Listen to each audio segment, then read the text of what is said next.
is about Jesus being a prophet, just like all the other prophets.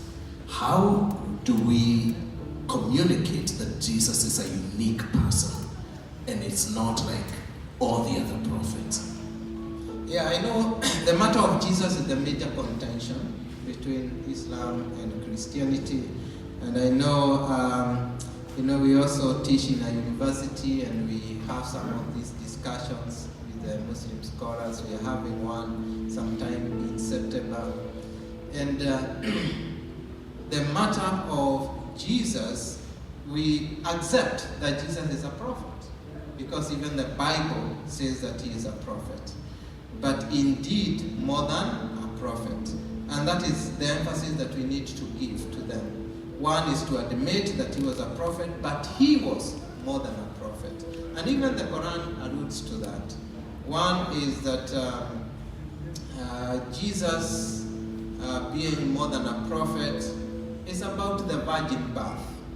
If you think about the virgin birth, it clarifies a lot that Jesus is not just like any other person, because he was born without a man. There was no action of a man, and the involvement was only of Mary, and Mary could not give birth alone. And you know that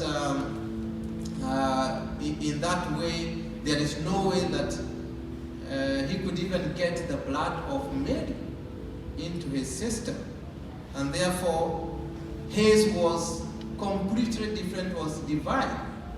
And the virgin birth is one of the pointers to show that Jesus Christ was not just like any other person.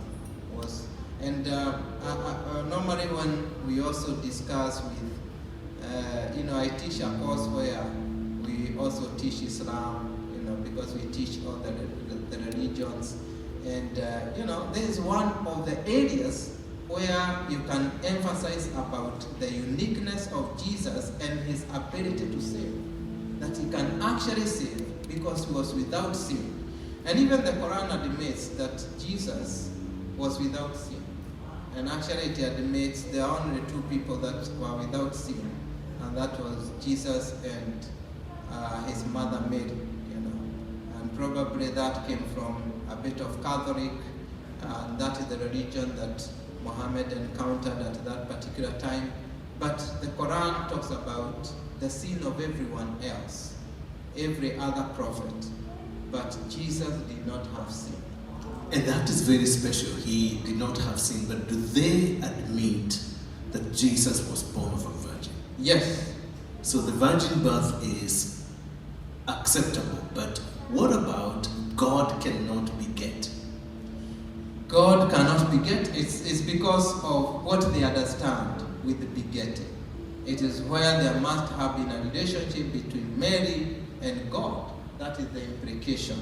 And so that is how Jesus was born. And that is what they perceived that Christians assumed or believed. And Unified Muslims may be saying that. But indeed, if you explain to them that the understanding of Jesus as son and our understanding is different, they are able to see that sonship is not just through birth. You can be a son in relation to what you are doing, And there are some of those expressions also, especially in the Hadith, the son of war, or the son of the road, or the son of business, that kind of thing. So it is not just about being born. And in this case, you can be able to show that it is not what they think of the association of God and Mary to bring forth Jesus.